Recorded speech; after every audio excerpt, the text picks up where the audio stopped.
Hey everyone. I'll give you a minute to connect to sound. Hello. Hello and welcome to the Brooklyn Rail's 1175th New Social Environment. I'm Chloe Stagaman, Director of Programs here at the Rail, and I have the extreme privilege of being your MC today for a conversation featuring Allison Janae Hamilton and Leandra LeSeur. And now I'll introduce today's guest and host. Allison Janae Hamilton draws on her upbringing in the rural American South, weaving themes of environmental justice, folklore, and mythology into sculpture, photography, painting, and film.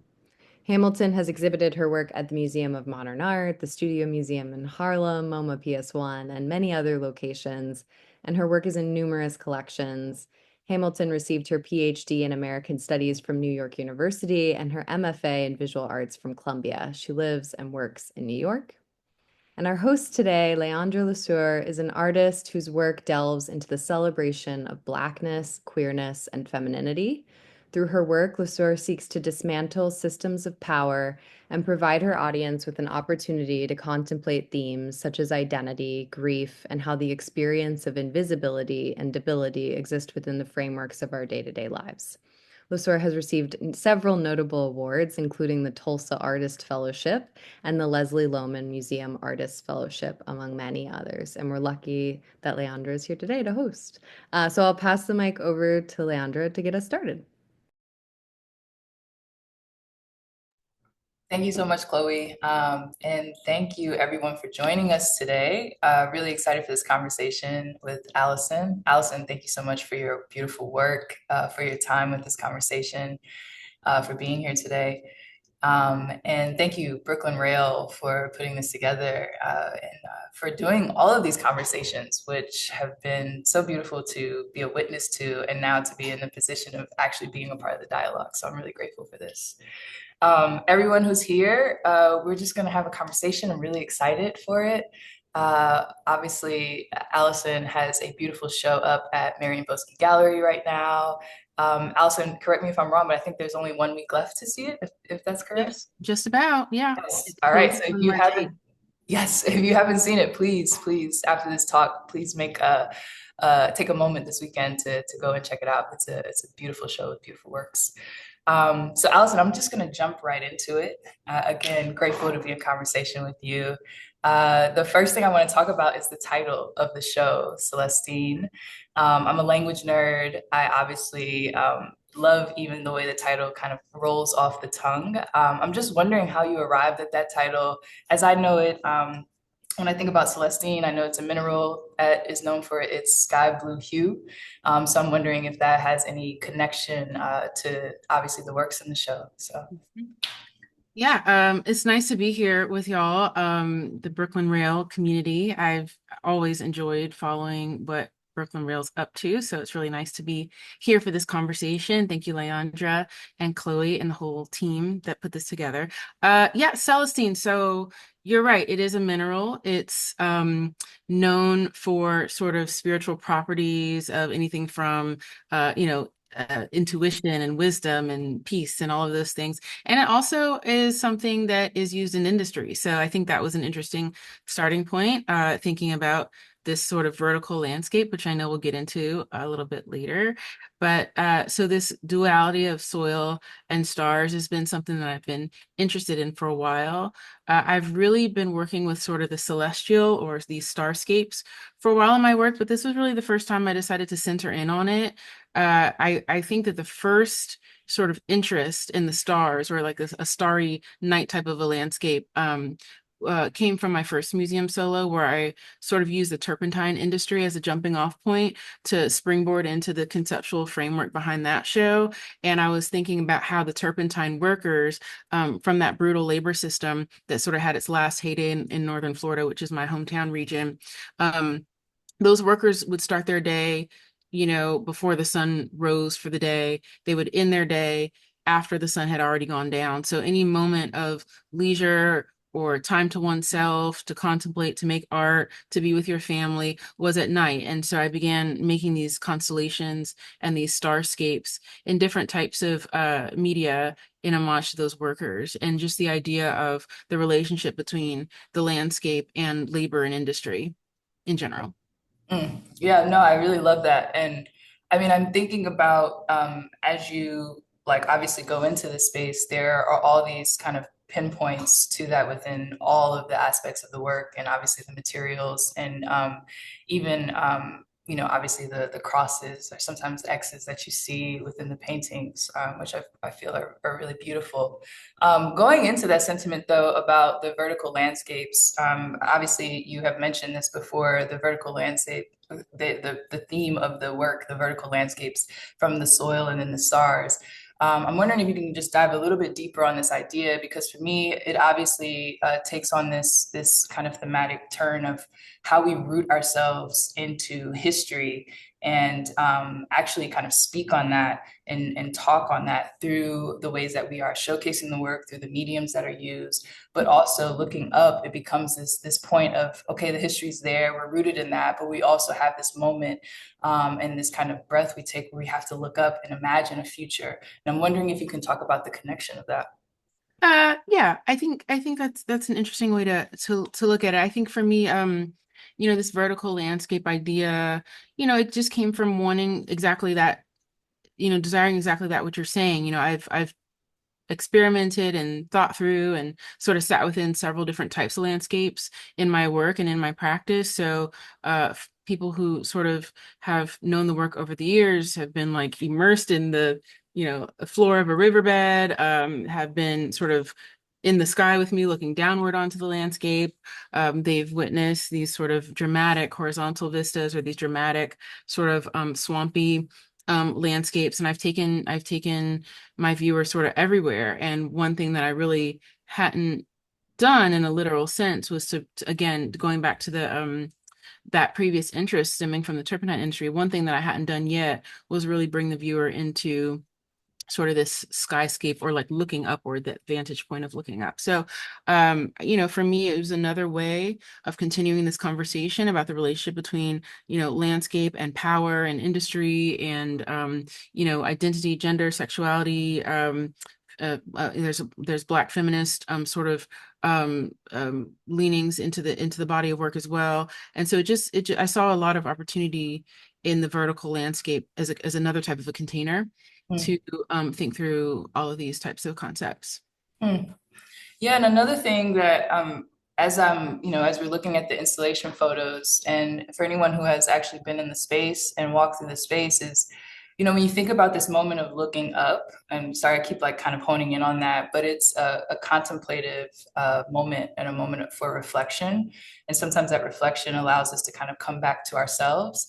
So I want to talk about the arrangement because I feel like for the viewer, there's this embodied experience that happens as you kind of move through the space. There are obviously moments of reveal where you, as you're walking, as you see in this image, through this kind of hallway, you see this breathtaking painting. And then as you come outside or you move through the hallway, there's a reveal of the other two. And there are also these kind of groupings that happen. And so as you're moving through the space, you feel like you're kind of taking part in the arrangement. For instance, when you're looking at the paintings, you become kind of a part of this triptych, and you're like the fourth kind of a space. And so when I think about that as an embodied experience, I feel like I'm kind of this kind of finishing moment of a cross, the cross that I'm seeing, the gesture that I'm seeing, the motive I'm seeing actually in the painting. So it becomes embodied. Even thinking about this change in placement of the mask, rather than being on the wall, being on a pedestal where you can move around it and you can actually feel yourself in the materials and also think about what it would mean to actually put this on. So I'm wondering if you can talk about decision making in arrangement and how you kind of came to that, and was this kind of embodied experience for the viewer intentional in those decisions you were making? Um, Short answer is yes. I always think about immersion pretty, in a way that's pretty foregrounding to any body of work that I'm doing. I think situating the viewer within the space sort of harkens back to, for me as a Southerner, like I try to sort of bring in sort of the affect or the emotional resonance of what it feels like being in the landscape, or sort of being in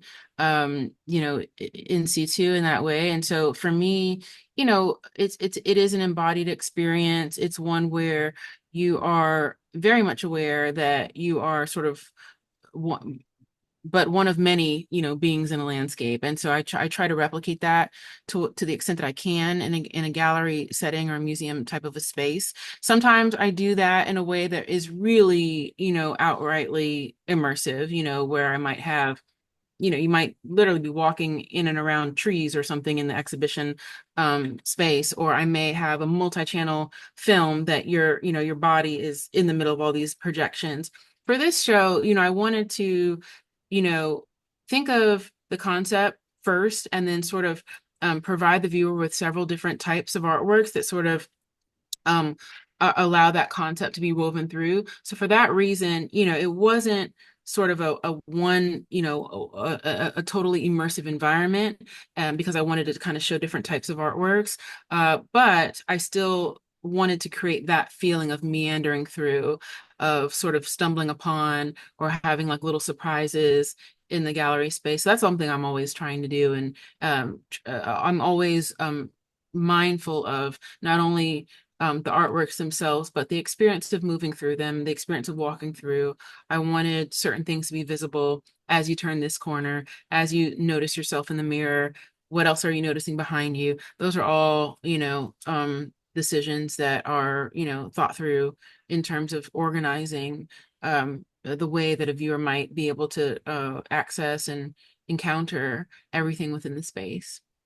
Yeah, I love that. And picking up on what you're talking about of even this kind of reveal and looking in the mirror, that for me was such a kind of beautiful moment. I think about obviously you're having this embodied experience as you're kind of moving through the space, and then the mirror becomes again this reveal that is quite beautiful and gentle. I'll say it's because it's the first time you actually see yourself reflected, and there's something about that I think. It kind of plays a role in these kind of beginnings of like seeing these masks and considering what it means to wear a mask, but also obviously in what you're speaking about with the mask and obviously the historical context of that, but also like coming to this place where it's just you kind of in this raw space. I think it's like a very vulnerable, but again, gentle sentiment. And considering like what were actually saying, these reflections that are seen as you're actually seeing yourself in that, you're seeing a reflection of the mask, but you're also seeing a reflection of the hands, and the hands being this kind of gentle holding as well. I think I read that you were talking about the gesture of the hands were almost this kind of prayer-like gesture, as well as a figa symbol. So I'm interested in talking a little bit about the hands, but also thinking about like the placement and how someone kind of comes into this space of feeling held as they're looking at the hands, but also even looking at their reflection and feeling that kind of holding that's happening in the reflection as they're seeing themselves and seeing the hands in that reflection as well. Yeah.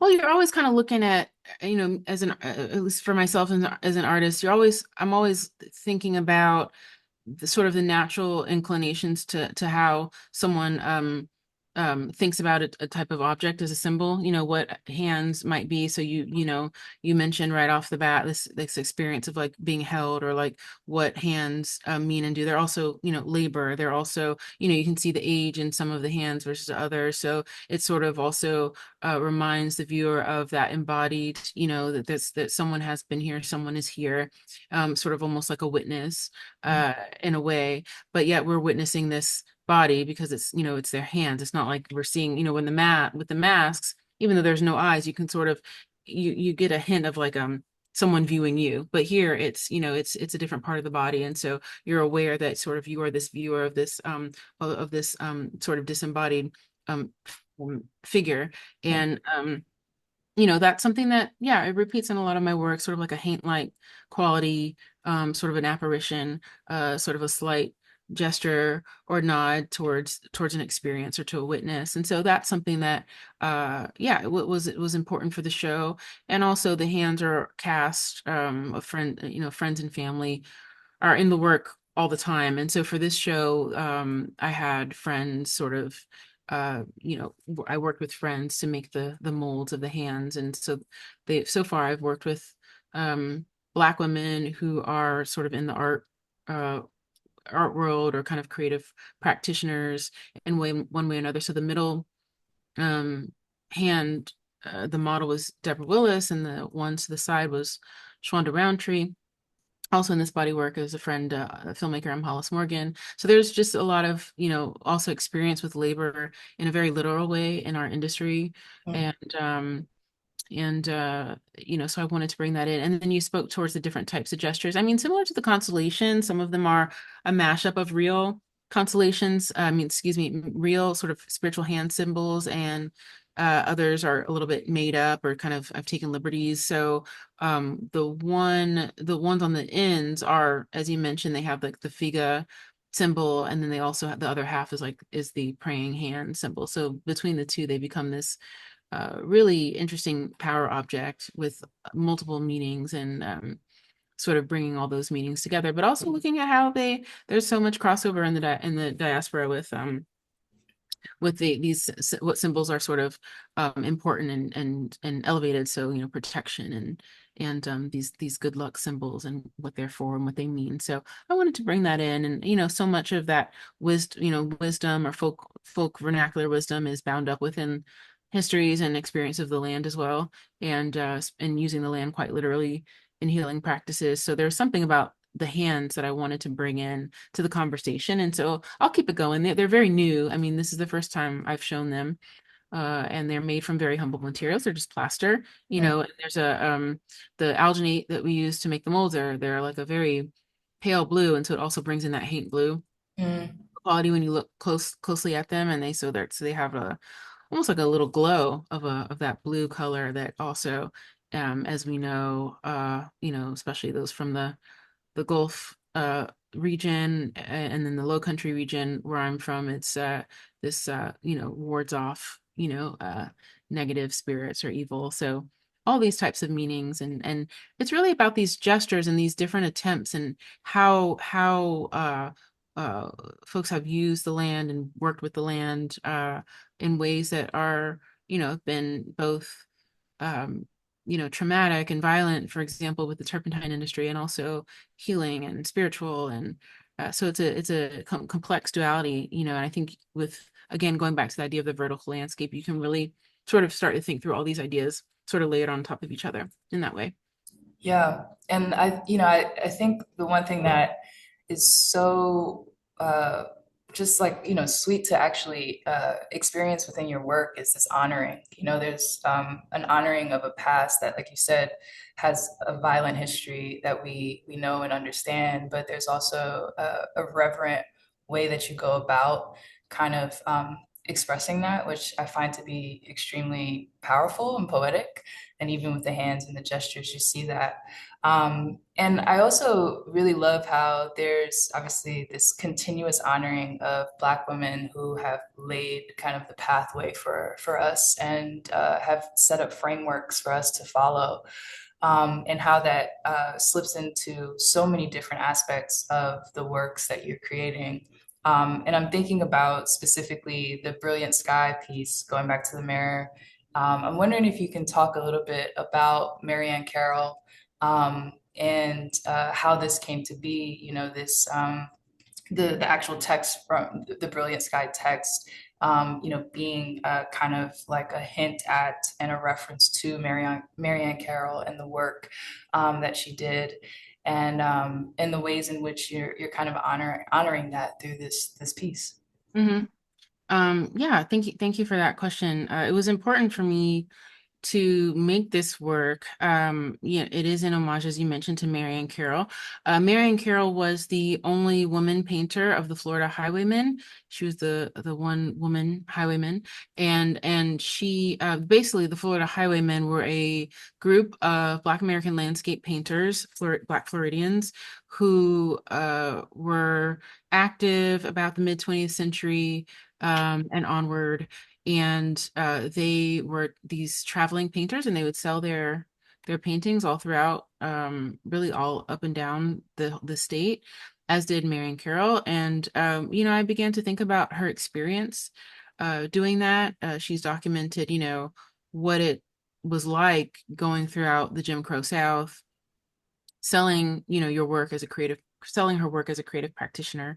And a lot of times people ask me about my interest in land, and why landscape, why the environment, why is it so nature heavy? And for me, I couldn't really see myself making work in any other way, because if I'm making work that is about my experience, particularly as it relates to Blackness, my experience of Blackness is mediated through so many different types of intersections, right? Like, as a woman, as a queer person, as a mother, all these things that I am are part of that experience. And a key another key identity is as a Southerner, as someone from a rural background, as someone who's my family has a farm in Western Tennessee, where my mother's side of the family is from, and those experiences really formed who I am as a Black person, as a Black woman. And so these experiences in the landscape were just so fundamental, and are fundamental to me. So I wanted to bring in those voices. There's other, of Black Floridian women, Black Southern women, Black Tennesseans, women, throughout my work. And so in this show in particular, I really wanted to bring in some Florida, because, Florida has a very specific sort of, it calls to mind very specific things in sort of our social imaginary right now. So what I want to do, and what I'm always trying to do, is sort of bring in the voices and the people from the Florida that I know, and from the South that I know. And so doing this piece, and sort of in homage to Marion Carroll, felt like a gesture towards that. It felt like a gesture of sort of building a cohort for myself of Black women who have been, or currently are working in ways that consider the landscape in critical ways. So that was Marion Carroll, and Brilliant Sky is the name of one of her paintings, which is one of my favorite paintings of hers. So that's why it appears etched into the mirror there, in the middle of the Ouroboros snake figures.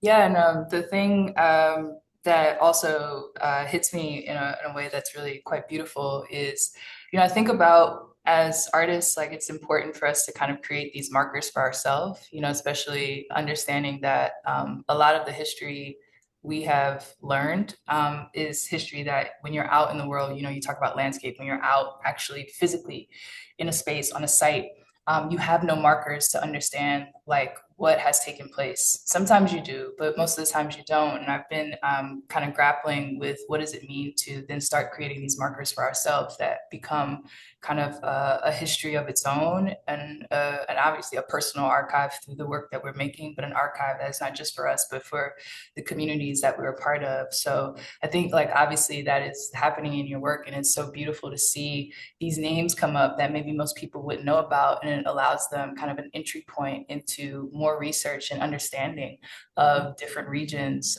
different histories and narratives that may have been invisible to many folks, and it becomes this kind of thing that is visible and then also put on a pedestal for a lot of folks to see and understand. The other thing I wanted to talk about with the mirror piece, which I'm so interested in, and I think I had mentioned to you before, Allison, that I'm a little bit of a numerology nerd, is the reason for, some of the kind of groupings of numbers. For instance, with Brilliant Sky, seeing this written and etched 5 times, what I understand about the number 5 is it's kind of a spiritual marker for grace. So I'm wondering if there's like a reason for that. Also, these groupings of 3, as we see, with the paintings and even with the mass sculptures, if there is a reason for these kind of numbers that are repeating and coming up in the layout and the way that you're kind of setting things up. I'm also understanding that three is this kind of transitional space. So I think about, the liminal space, which for me is a space where we can kind of, obviously going back to this rooted space, we can root ourselves, but also look up and have this kind of imagination for a future because we're allowing ourselves to kind of be in this fluid liminal space. So I'm just wondering if you could talk a little bit about if these numbers kind of have meaning for you and if there was some intentionality behind it. Yeah, I mean, you nailed it with the brilliant sky. I did choose five as the number of grace, and so there are spiritual components of all types within the work. I mean, I grew up in the Baptist church, so like some of that is sort of I can't help but like sort of include certain markers because I think in the American South, what you have in a lot of the Christian traditions are actually like a surplus of Western, European Christianity because you have this addition of Black spirituality that came together with it and still layered. And I think a lot of times we make we know and we are aware, and there's tons of research on the former Catholic sort of colonies on this side of the Atlantic and how Orisha and African deities were sort of syncretized underneath sort of the cover of the saints of Catholicism. So we know that in countries like Brazil and Cuba, we're able to see that, and we're able to sort of make these direct links. And America being, originally this Protestant nation, I think there's this assumption that those continuities did not happen or don't exist in the Black American context, but that couldn't be further from the truth. So there's so much, and you see it in the South, you know, all throughout. These ways that sort of those traditions are still sort of kept and have continued to live and survive within these sort of institutionalized religious forms. You have this. So there's always these embedded sort of icons from both. From hoodoo and also sort of this other sort of normalized experience of or what is assumed to be a sort of a normalized subsumed experience of Christianity, but it's really not. The more the more you talk about it, and my grandmother's 95 years old, and so when if I have a cold, she's like telling, oh well, baby, you need to do this and this and this. I'm like, where is like what but she would consider herself to be a Christian woman if you asked her, right? But there's all this surplus and there's all this excess. I'm like, well, that's not, and so I'm always thinking about that and bringing those sort of icons of sort of folk magic and these mythologies of healing practices that are very, very close to the land and that I grew up with, based on my own culture. And when people, visit the work, whether that's in a group show or a presentation like this, people from all backgrounds are always telling me the ways that sort of resonates with them, and sort of that attention towards these spiritual elements sort of reminds them of something similar, or maybe not similar in a direct fashion, but just in the way that the landscape sort of can cover or can sort of keep something alive that's from something else, or sort of act as a mediator for something. People, I have all kinds of great conversations about the way the spirituality plays into the work. Oh, I love that. And, yes, and going back to what you're saying, the importance of like continuing to kind of unravel those thread lines, which Yeah. sometimes get lost or hidden, is so important. I want to talk a little bit about the paintings, as we're seeing them right here in this shot. And from my understanding, these are the first of these paintings, a group of paintings, are the first time you are actually working on canvas. So a Yeah. lot of the works you did before were kind of more sculptural. And so I'm interested in just like hearing about that experience. And I'm also interested in the kind of choice for the different colors. And I'm tying this also to the film, which we'll talk about in a minute.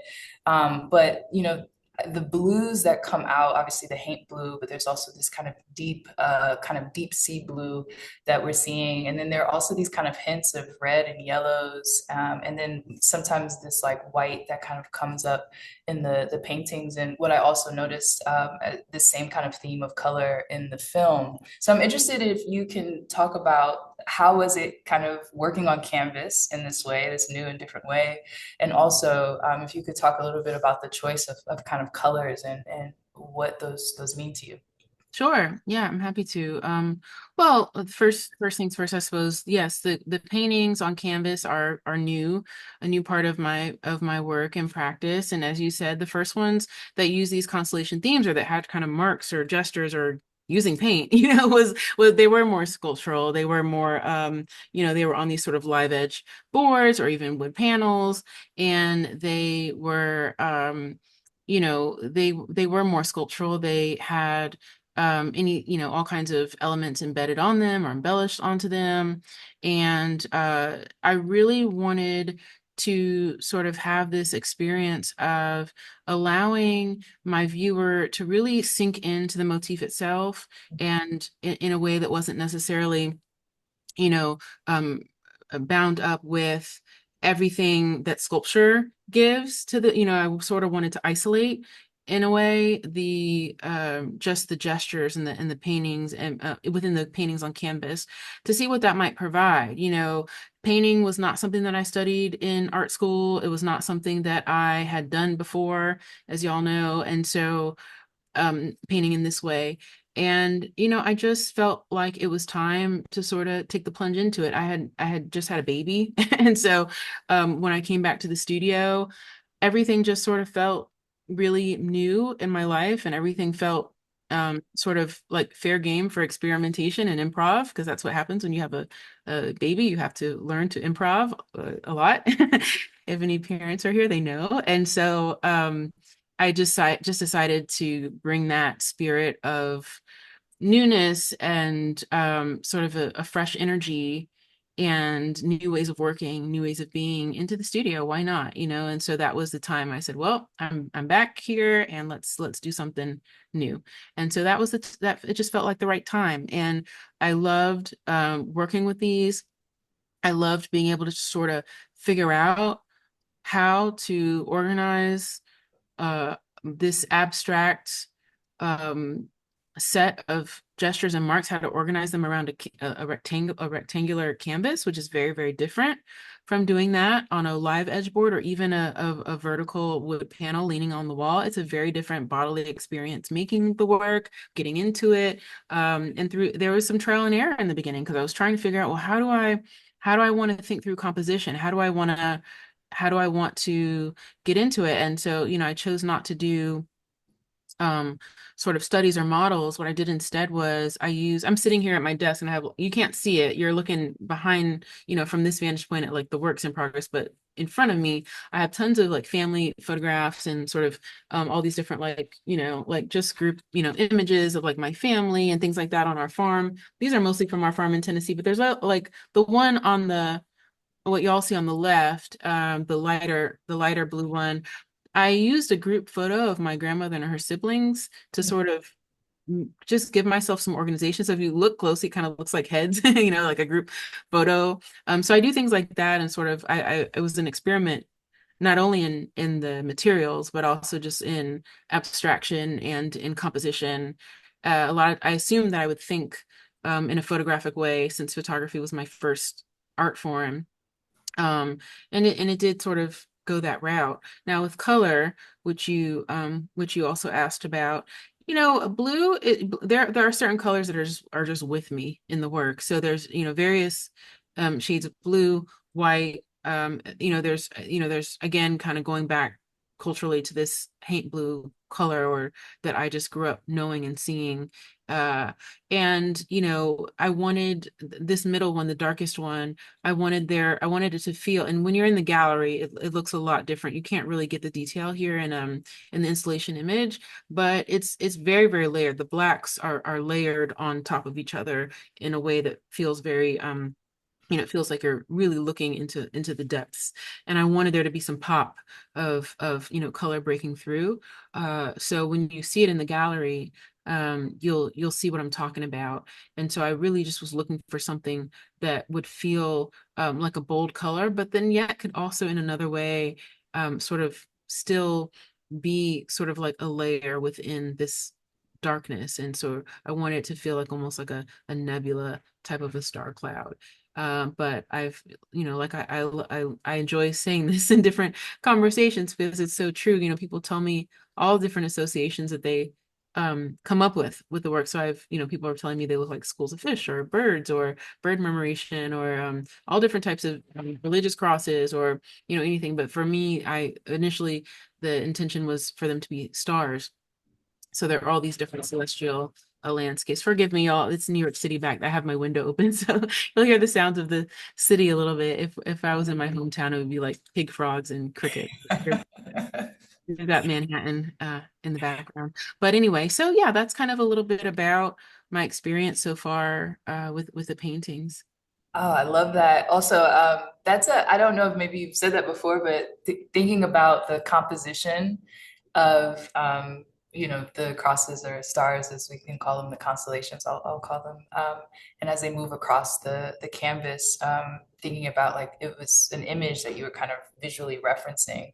Yeah. I just love that idea. I also think I read you talk about how, sometimes you have this kind of idea and theme that you're thinking through, and the medium kind of chooses you almost. Yeah. So I appreciate that these became paintings. I always talk about like when we think about portraits or portraiture, a lot of folks think kind of direct as like you have to see an image, but sometimes that can be in the form of a symbol. And going back to what we were talking about with these kind of spiritual symbols, like the modes of grace and the ways that these become kind of constellations, those almost feel like spirits of your ancestors and your family and the lineage that you're bringing into the work, in the same way that you bring this sort of reverence to so many people that are in your community and supporting and uplifting everything that you do. So you can also feel that within the paintings, which I so appreciate.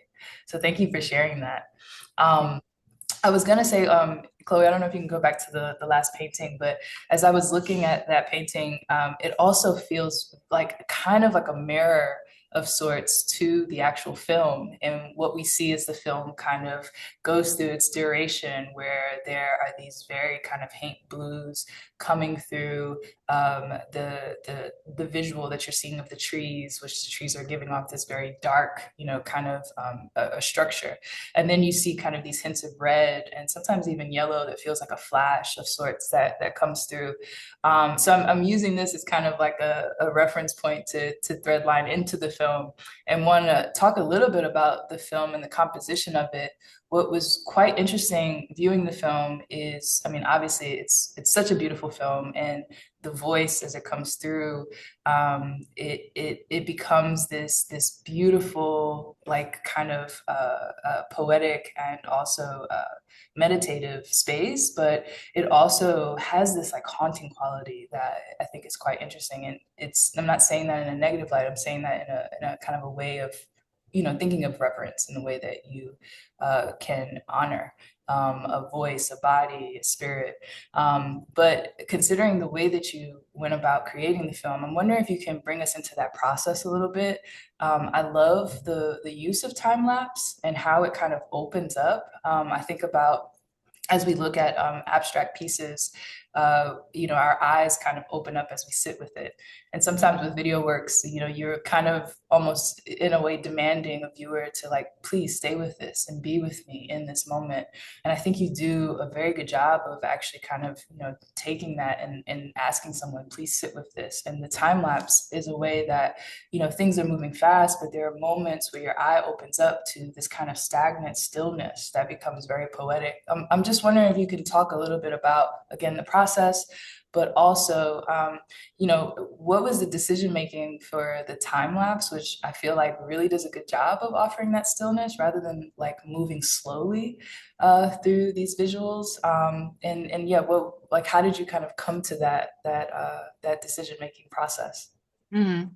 Well, my team and I, we did a pretty deep dive into learning astrophotography and all the science, tech heavy sort of things behind that. And so when it came time to make the film and I knew what I wanted it to look like, that was just the best route to get it done, to do it that way. This is all shot in northern Florida, in and around my hometown, which is just across the Georgia border.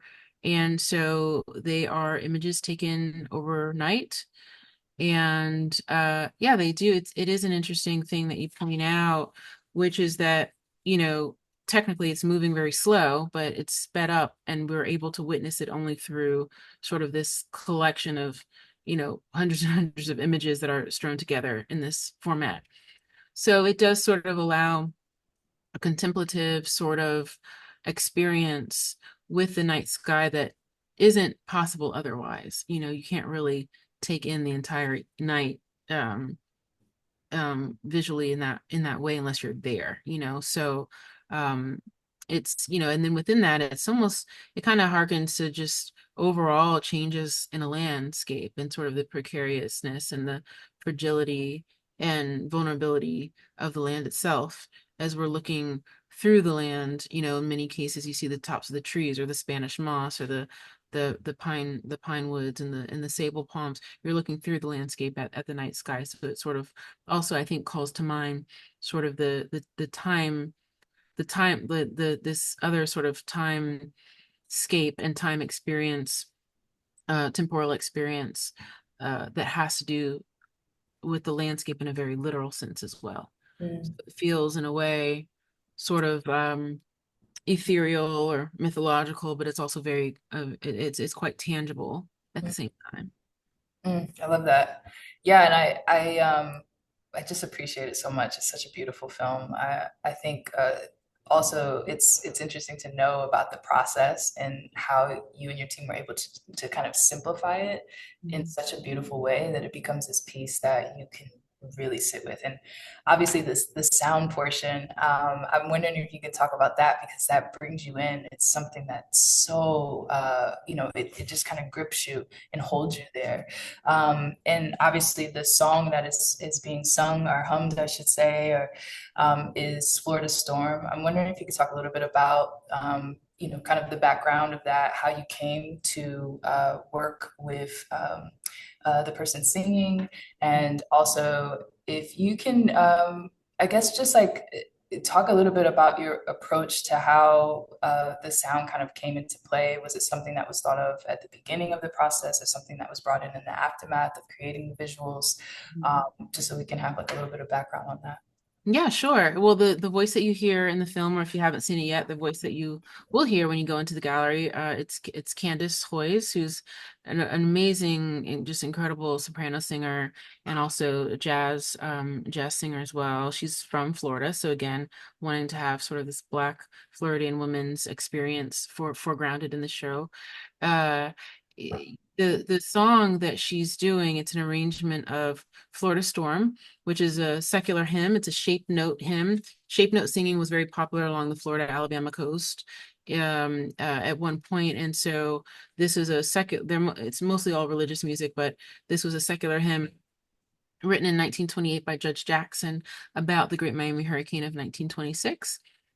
Which devastated the state. And the same year that that song came out, the Okeechobee hurricane again devastated the state, killed thousands of Black migrant workers who were buried in mass graves, unmarked graves.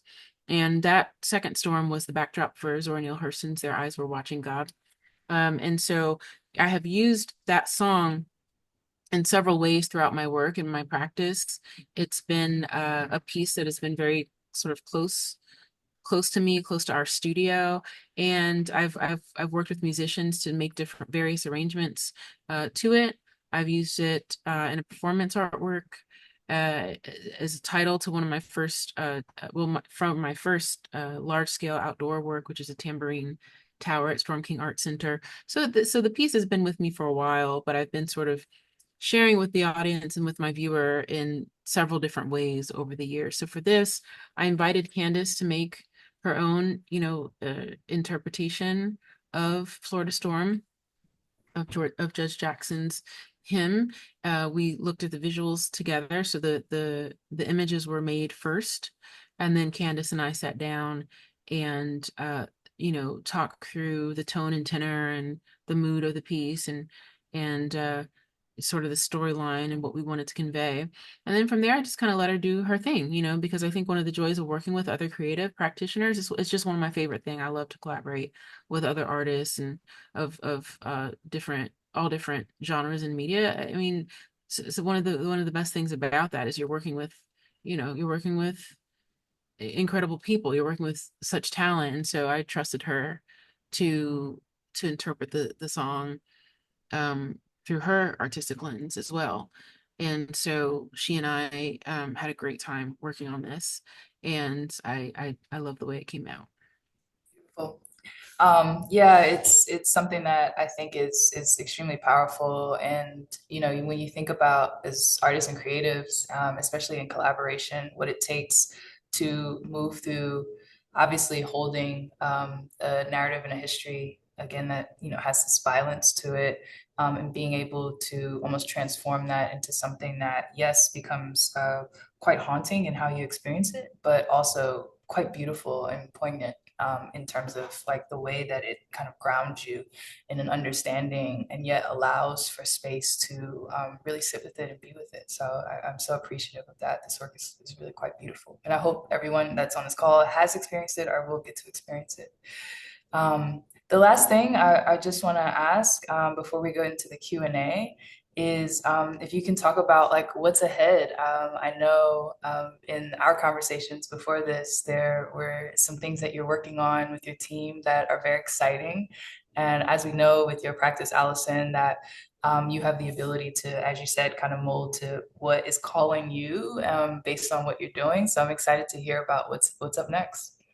Yeah, well, we have a lot of exciting things coming up at the studio. I've got a solo exhibition at ICA Philadelphia, that's going to be on view 2027.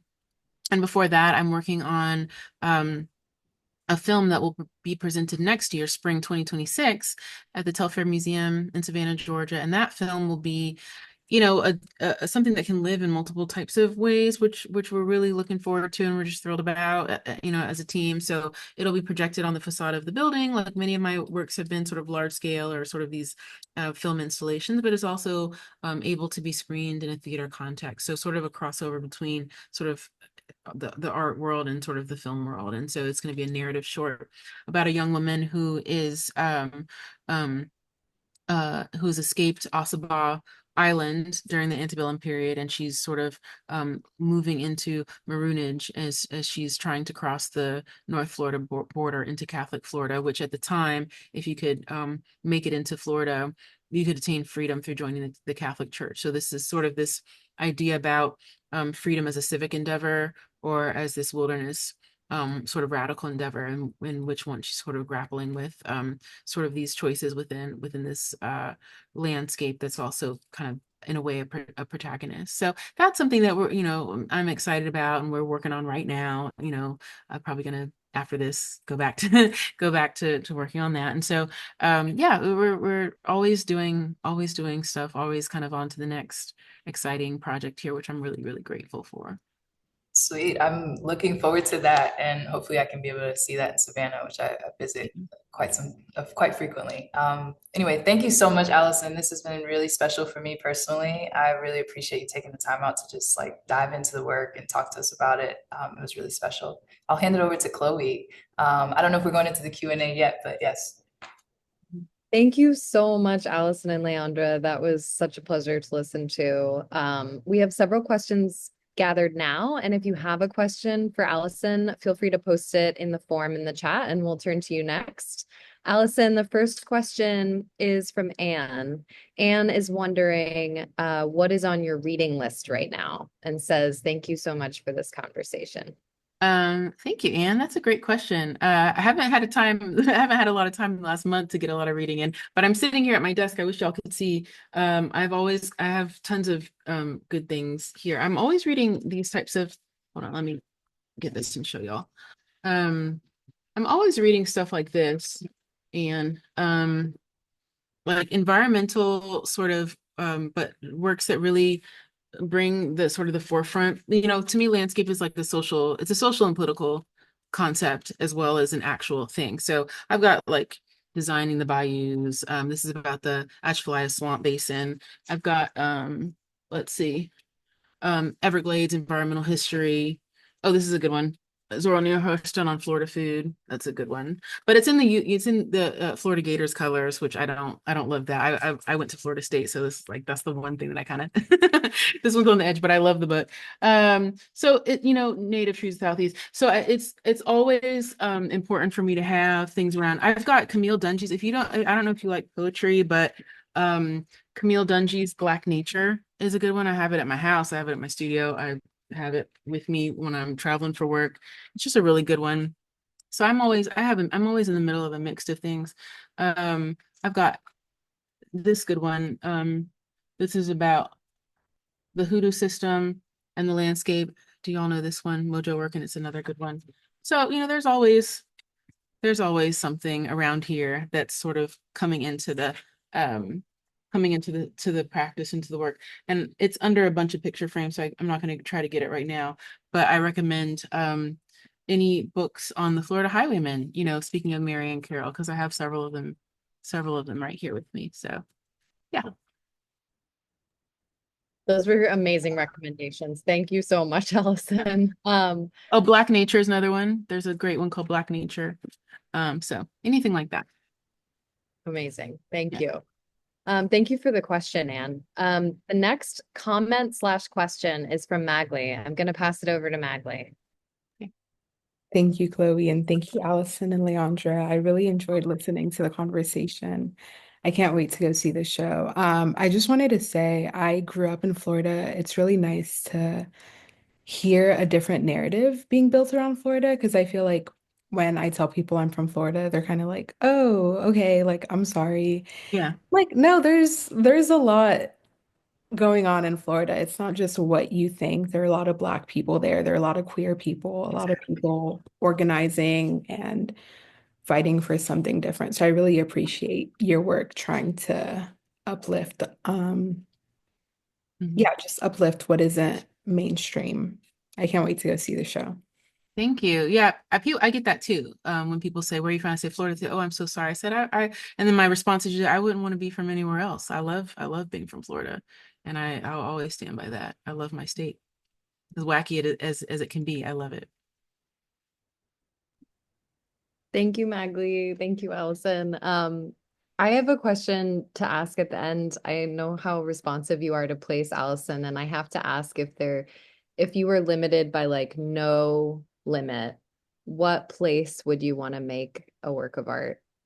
Oh, I mean, I don't. I feel like that's my situation now. I think the world is out there. Who knows what's going to be next, or whoever knows what's around the corner. So I do think I think in an unlimited way in that way. So it's places I look forward to working. I mean, I love making connections between where I'm from and the other parts of the diaspora. So I love the idea of working in South America and Brazil. Places where there are these continuities. There's this viral video going around right now. Maybe some of y'all have seen it of these Black American women and also Afro-Brazilian women, and they're comparing like hand clapping games, and they're exactly the same. They are exactly the same. And things like that I'm always fascinated by. When I was doing I did a degree in African American studies before I did all the other stuff, and this class we took in a similar way. My professor, he compared sort of like clapping patterns in Black American church traditions with candomblé drumming, and it was again exactly the same. So a project that sort of thinks through some of those continuities and some of those similarities would be amazing to do. But I think I do think that things are unlimited for me and for us at the studio, so we'll just have to see. We'll just have to see what's next, but I think anything's possible, really. Thank you so much to you and to Leandra for this conversation today. I know you have a book of poems that you're going to close us out with a few readings from, so I'll pass it Oh, back that's over. right. That's right. Y'all asked if I had anything, any kind of poems or something that y'all typically close out with. So again, speaking of my little bookshelf, I have Richard Wright's haiku here. It's one of my favorite volumes. I have it at home. I have it at work again, just like Camille Dungy's. So it's this amazing, just lovely book of haiku. It's he wrote them in about the last 18 years or so of his life, and they have just such a grounding and interesting sort of experience of place. So I'll just read a couple that I'm just going to like randomly go to. So this one says, out of icy fog, advancing with its sharp horns, a white-faced cow. And I'll read like two more maybe. Let's see. While the village sleeps, the autumn stars come and fade, leaving a thin mist. And let's find another one. Oh, this is a good one. The mailman's whistle makes the weeping baby pause and stare waitingly. So they're just really lovely little haiku poems. So I recommend highly this one. So thank y'all. Those are lovely. Thank you so much, Allison, for reading those to close us out. And thank you again to you and Leandra for this conversation. Thank you to Phoebus at Allison's studio for all of your support ahead of today. And thank you to Maria and the team at Marianne Boski, who were also so helpful ahead of today. We'd also like to thank the Terra Foundation for American Art, who sponsor the New Social Environment Program and make conversations like this one possible. They also support our growing archive, where you'll be able to watch this conversation shortly on YouTube. The Rail has been free and independent for 24 years. A donation directly supports our staff, our writers, and our operations. You can support our work through the link in the chat. And if you're free on Monday at 1 p.m., join us for a conversation with curators Jessica May, Marshall N. Price, and Maggie Deathloff with Tausif Noor on the occasion of Second Nature Photography in the Age of the Anthropocene at the Cantor Art Center. And as is real tradition, you all can now turn on your microphones and say hello and goodbye as you leave. Thank you so much, Allison and Leandra, and all of you for being here today. Thank you. Thanks, Thank y'all. you. Thank you. Blessings. Thank you all. Thanks, Allison. Please go see this beautiful show at Marianne Boski before it closes next week. Thank you. Thanks, guys. Thanks, y'all.